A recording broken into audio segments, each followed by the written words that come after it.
We're talking about parasites today, which is pretty funny because we just had a full moon. So if you don't know, you will know what that means and why that's important. And the average person doesn't really know a lot about parasites, nor can they like identify the different symptoms or types of infections. Parasites can trigger a wide range of health issues. In some cases, they might actually be the cause between certain issues like IBS or autoimmune disease, which is relevant for some of you on this call. I'm glad you're here. And since parasites are not commonly talked about in the mainstream health community, it's important for you to be aware of like what exactly they are, what are their common symptoms, how to get them diagnosed, and how to get rid of them naturally. So let's just talk about, first of all, what is a parasite. Okay, so I think we hear the word parasite and sometimes we get a little bit overwhelmed. Parasites, they're pathogens that live on or inside other organisms. Like if somebody's ever called you a parasite, you know that's not a good thing, right? Right. And so it's generally not something we want because it's living off of us, and it usually can cause harm because it depends on the host, in this case, us, for nourishment. And these things, they can range in size. These, they can be, microscopic. We cannot see any parasites, things like toxoplasma and giardia are like that. Other parasites can easily be seen by the naked eye, like tapeworms. Like they can get up to, this is gross, but up to 49 feet. That's 15 meters for my Canadians.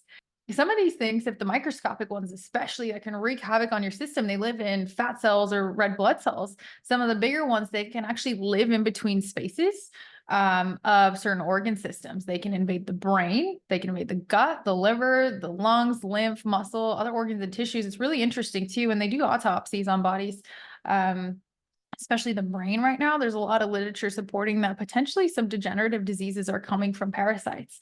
The reason I bring this up is because there's all sorts of diseases out there as we get older. We want to be able to protect our body. Well, let's make sure nothing is invading that can be too detrimental to your overall health. So, they get into the immune system in all sorts of ways. They can alter their form and they change location, right? They're just trying to avoid your immune system. And so how do we know if we even have a parasite problem, right? Remember, none of this is to induce fear. It's just to allow you the ability to have awareness. But the symptoms of parasite infections are super, super wide. Sometimes they can be really vague and sometimes they can feel really specific. Anxiety, bloating, chronic fatigue, constipation and or diarrhea, often alternating, headaches, insomnia, nutritional deficiencies, skin rashes, teeth grinding, weight loss. And when we tend to have these symptoms, right? Again, these are really vague. These can apply to a lot of things. The teeth grinding is really interesting. They deplete zinc, and that's usually why that happens. But these symptoms can usually be worse at nighttime. So that's really important, right? If you find that like you get especially a ton of energy at nighttime, it's like I'm exhausted all day and then I have this wind at nighttime, right? And that's usually like a cortisol dysregulation thing, or sometimes it's parasites. Skin rashes at night would definitely be parasitic. And I mentioned the full moon already. And the reason the full moon and parasites correlate is actually because when the full moon comes around, because of the pull with water and the way that our body and hormones respond, there's an increase of serotonin, which increases the parasite's mobility in the body. So you'll see a lot of people do parasite cleanses around the full moon. All just, again, information for you to understand. Maybe this could be a problem. The way that you test for parasites is pretty specific. There are certain blood markers that can be helpful to identify, hey, is there a parasite? And stool testing, so if you've heard of a GI map, a lot of you have run them. This is another way we can take a look. So, the first like top 7 of them pop up here on the GI map, but not all of them, right? There's a lot of parasites out there. These are just the most common ones. Another way you can tell is by looking through inflammatory markers and the immune response on the GI map. So these are clients of mine that I've had who showed up with, apparent parasites up in the top portion and also hidden parasites in the bottom portion. And so each of these top parasites in the top half have a specific treatment. Okay, there's no such thing as a blanket protocol for all of them. They each have specific herbals, at least that I use to attack each of them. And then hidden parasites, it's a little bit of a different game. So now if you are curious as to like how we even get them, there's a lot of different places. Parasites can be lurking anywhere. like food, people, it's a big one, pets, dirt, things you touch, water. Okay, so I'll run through these really briefly. Again, not to induce fear, just to bring awareness as to where they could be. Donating, what's really important is before donating blood, you'll like get asked, those 100 questions to see like, have you traveled? Where have you been? Have you been given certain bloodborne parasites? Some people don't even know they're infected, but it is important to know if you're donating blood or going to receive blood to see if that's something you can screen for. Food. Raw food is a big one. So fruits, veggies, sushi. I'm sorry. Make sure your sushi is really high quality. All those things can be tainted with parasites, right? And if you're uncertain of how produce has been handled, like what that you get from the grocery store, you can always clean it, right? I like to use, you can use like a grapefruit seed extract that's diluted in water. That's usually pretty effective against these like microscopic type parasites. Other people, this one's big. So if you are currently going through like parasite protocols or anything related to the gut, it's important that one, you're washing your hands really well, right? You're not passing things along to other people. But two, if you're sexually active, you can pass certain bacteria and parasites through sexual activity, especially if there's anal contact. So that is something that I would consider. Oftentimes I'll tell clients who are doing gut health protocols, like, hey, just tell your partner, like swap out their toothbrush too, or hey, just let them know, like maybe they want to hop on this supplement as well. It's really common with H. pylori. I try to get both parties involved just because you don't want to be swapping it back and forth. I've seen it happen. Another thing that's super interesting, anybody that's interested in children and the motherhood connection, an infected mother can actually transmit like certain parasites and trauma to her unborn child. So there's a lot we can get from our mamas, but if you are a mother, you're hoping to be a mother, it's just something to consider. Like your health is really crucial to all systems for your baby. Pets sometimes, if you aren't taking them to the vet, please do just make sure that they're good and washing them as well. Sometimes parasite eggs can stick in their fur. Soil, I don't get super concerned about this, right? Again, not fear-based, it's just awareness where you can get these things. What's really important is that we have really strong immune systems, which I'm going to get into in a moment. Surfaces, right? If you're handling like bedding or door handles, things like that, all of this could linger in the air. Toilets. Please cover the toilet seat. I don't know why you wouldn't. Please do so always. You never know. And then water. This includes, water that you're drinking. This is why I want to filter things really well. We've talked a lot about water filters, and the reason water is really important is it's twofold. One, it's really important that we are filtering our water to ensure that we have clean water, but also for parasites, but also for heavy metals, because heavy metal toxicity can actually make you more prone to parasite infections. When we have toxic levels of heavy metals, we're weakening the immune system. And on top of that, parasites tend to accumulate more heavy metals. Hopefully, a lot of this is more educational for what you're going through, what's happening, understanding the why. Right. And knowing that, you're properly supported, or if these symptoms start to pop up, you can share them with me and we can work through them together. So like I said, this slide is not meant to by any means induce fear. It's just to bring awareness, because really what we get to be empowered through is having a really strong immune system. Okay. Where do we even contract these parasites, or why? Why does this even happen? Okay. It's because usually our mucosal barrier isn't strong. I like to explain the mucosal barrier every so often, what it is and what it does. It's so important. Our body contains this mucosal barrier everywhere. It protects the internal body from our external environment, right? It's gonna be your digestive system, respiratory, reproductive tracts, even your eyeballs. Okay, and we're gonna focus primarily on the digestive tract, because the mucosal barrier in the digestive tract is meant to break down and absorb nutrients. The mucosal barrier is like a physical barrier, right? It's going to protect the bloodstream from bad bacteria and toxins and parasites in the things that we eat, drink, and breathe. Okay. And so it's so, so important that we keep this mucosal barrier healthy. A cross section of a healthy mucosal barrier here. If you look at this cross section, right, this blue portion up top, this is going to be the inside of your intestines. Okay. So if you think of your intestines are a nice long tube, right? If you were to lengthen it out, okay. The inside is going to be the blue portion. The outside, the skin portion, is this up and down purple wave pattern. Okay, so inside your intestines, things are floating around. to be eliminated in stool. This is where nutrient absorption takes place. Okay, this light kind of pinkish purple area down here, this is the last line of defense before things get into your bloodstream. Okay, and then this purple wave pattern that goes up and down, it's actually only a single celled wall. It's only one cell thick. Okay. And it's made up of what's called epithelial cells, which are held together by tight junctions. Okay. And these little cells on top have these finger-like projections that are grabbing nutrients that are in your intestines. Okay. You're eating all the good foods, all the organic stuff, everything is that you need, right? It's being grabbed by these little finger-like projections. Okay. That's a healthy mucosal barrier. All right, here's what happens when bad bacteria, you can think of parasites, attach themselves to these epithelial cells, the purple cells. Okay, they're going to actually break down. You can see it happening right here with this green cell. They'll actually break down that cell and force their way through down to the immune response, which is this light pink or purple area. So if your immune system is down, okay, or if your mucosal barrier is not strong, some of the toxins and bad bacteria then get into your bloodstream. Leaky gut. This is it. Okay, this is what it actually means. Bad bacteria and toxins getting through to the bloodstream. Well, no wonder you feel crappy. That stuff's not supposed to be in your blood. It's supposed to be in your intestines. So during this time, right, the bad bacteria, they're kind of Pac-Manning through your intestinal wall. They're biting down. Okay. When that's happening, those finger-like projections that were grabbing all the nutrients, they can get shorter. Okay. The word is called atrophied, and they don't pick up as many nutrients. So I want you to do this with me. If you have like your phone next to you or something next to you on that's, on your table or whatever, go and pick it up. Just pick it up, right? Pretty easy, right?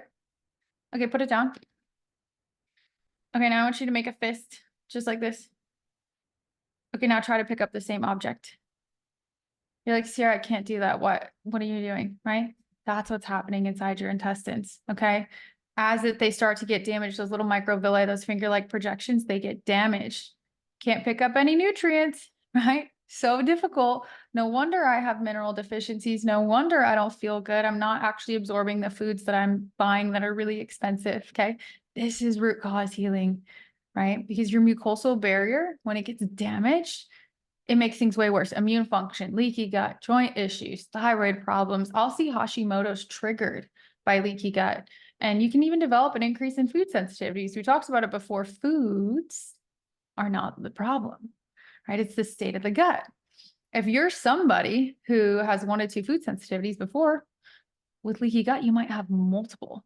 Like I said, I've seen autoimmune get triggered this way because stuff that shouldn't have been crossing over from your intestines into the immune system now is, okay? And the body starts to attack itself. But yes, this is really important that we can restore this because we do want to make sure we can absorb those good nutrients. We do want to build up a strong wall. And that's why you don't need a parasite cleanse. Okay, contrary to popular belief, please don't go purchasing anything. If you're my client, you definitely shouldn't be, right? We want something that's more specific.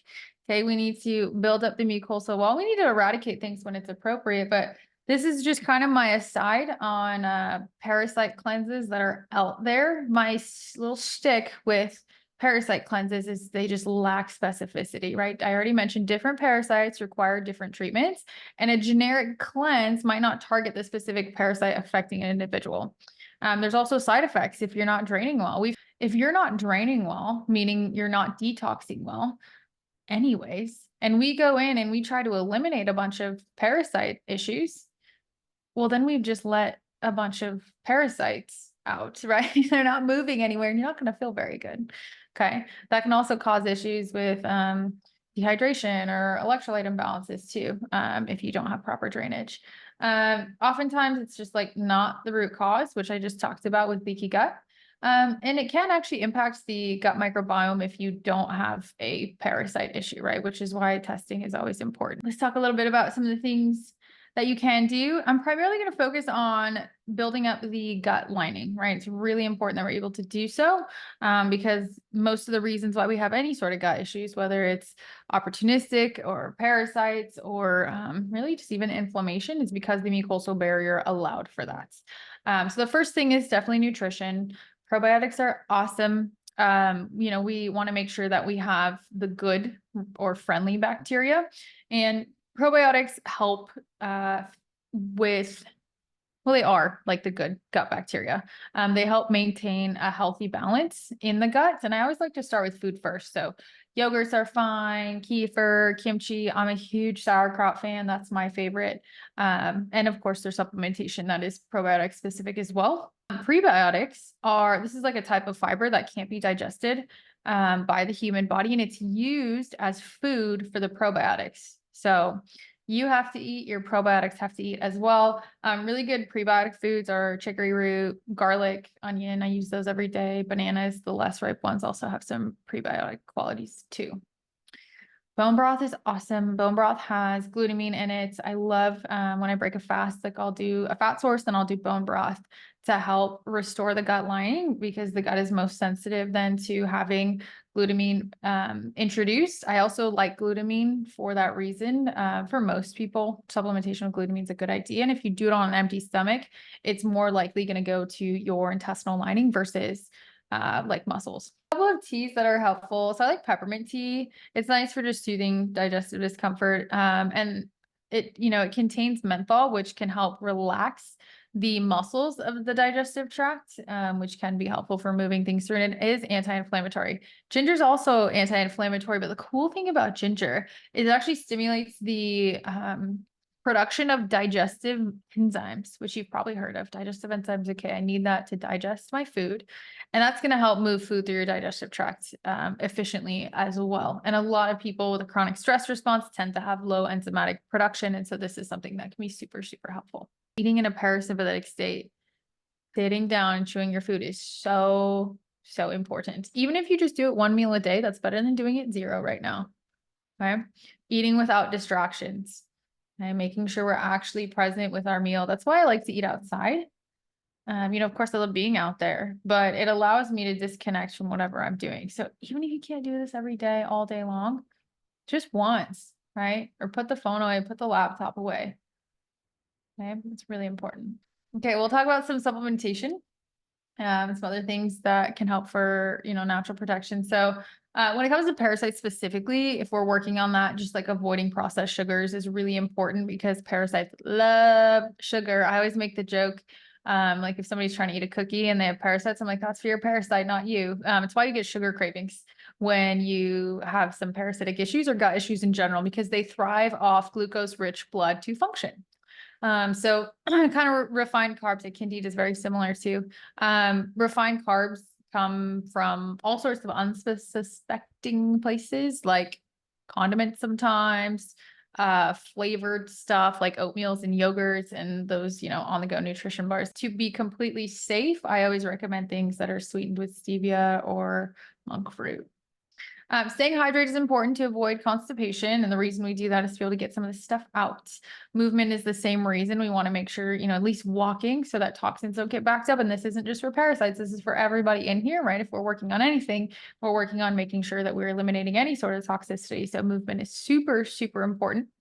There's some natural herbs that you can just cook with, right? Some of this stuff you can just add to your cooking and know that your gut will be super happy. So clove is one. Clove bud is antimicrobial, not only fights like parasites, but it can actually tackle some of the hosts that carry them within you. And it's made of plant compounds. So it's less likely that the insects will develop a resistance to them compared to like man-made insecticides, which is kind of nice. Sage, love sage. It can help combat diarrhea by fending off some bacteria and fungi, even like candida too, that can cause chronic diarrhea. It also is supportive of the liver. They did a study on rats. They gave these rats like sage tea. How cute. Can you just imagine these little rats drinking tea? That's what I pictured. And their antioxidant, like liver activity, increased by like 10 to 24%, which was really awesome. So sage is really protective of your liver cells, and it's important for protecting your liver to ease symptoms of die-off. Thyme is cool too, because it's an antiparasitic, antibacterial, antifungal, and it can help reduce the replication of some of these harmful strains as well. So all things that you can easily add to your cooking. Fresh is always going to be best. Last little bit that can help you out. Some of the things we've already talked about. Castor oil is awesome. You guys know that I'm such a big fan of it. It's been used to before Christ. It was like before BCE. But you do get half a point. But it's really great because it has this fatty acid that encourages movement of not only chemical energy throughout the body, but it also helps hydrate the intestines, improves digestion, improves absorption, and enhances some antioxidant levels. It's moving toxins. It's awesome. It's trying to be really helpful, specifically in the liver, the thyroid, and actually the eyes. And so just be careful where you're applying what.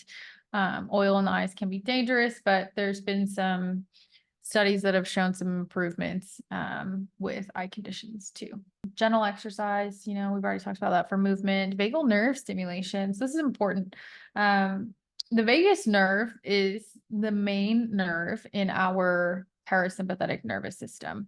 And so, it can be activated by exercises. It can be activated by humming, singing, laughing. I'm such a singer in the shower or in the car, right? That's helping my vagus nerve, is what I tell myself.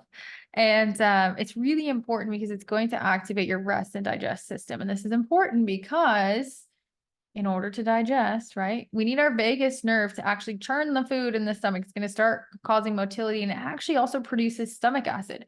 So if your vagus nerve is not functioning optimally, okay, then we see low stomach acid, we see low enzymes, which needs to be activated. We see poor digestion, okay? And remember, our stomach acid also is our first line of defense against these unwanted parasites, these bacteria, these viruses. And so I'm speaking a lot about the gut, but if you've been here long enough, you know that the gut isn't the root cause of the problem, right? This is a nervous system thing. Okay, we've somehow lost communication of the vagus. It's not speaking enough to our digestive system that we've now created a state where we don't digest well. We don't have enough stomach acid to protect us against things that could be invading the system, which leads to mucosal barrier breakdown. So that makes sense why the vagus is so important for this managing stress, right? And I'm just going to kind of end. I was really channeling, I feel like God today. And I just want to address like one of the root causes of stress, which is fear. Something that's been coming up a lot for me is like, we have to avoid getting comfortable, right? We have to avoid not having faith in ourselves. And we really need to be able to invest in our success to grow. And you've learned so much, right? And the last thing I want to see is somebody leave my container, right? Or even continue on in a different manner and then fall off and wonder what happened, right? Because then we're led with these like cycles of frustration and lack of fulfillment. Like we're feeling like we're moving, we're not going anywhere. And you wake up and you're like, what am I going to do today, right? Like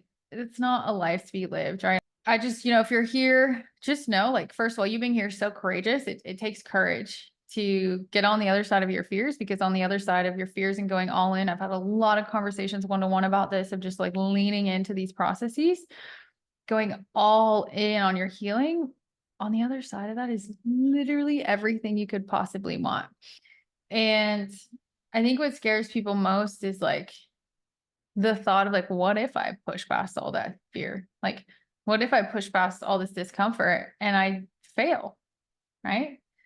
And that mindset is already failure, right? You're already failing because you're not demanding everything from yourself. Okay. You're not operating with faithfulness. You're not operating with speed. You're not making investments that make you feel uncomfortable. You're not changing your state. And if you fear success, you're going to stay very, very far away from it. Okay. It's like if you fear water, you're probably not going to go near any pools, right? If fear is controlling you, right, you have to recognize that it's never going to have a relationship in your relationship with success, right? They can't be there together, fear and success, right? You have to fully surrender. You have to let go of your fear in order to fully surrender to your faith. And so I just share it because the difference in somebody being really successful and somebody not being really successful in anything, and also in a healing journey, is the people that look for all the reasons to do something. Okay. Not for the people that are looking for all the reasons to not. And I guarantee you, when this time in the 3D world is over, when you're on your deathbed, a list of reasons why you didn't go after something is not going to feel very comfortable. Okay. But if you do those things and you go all in on what you desire, I don't care what it is, doesn't have to be in this container, right? With no bullshit, no excuses, you can truly have everything you could ever want.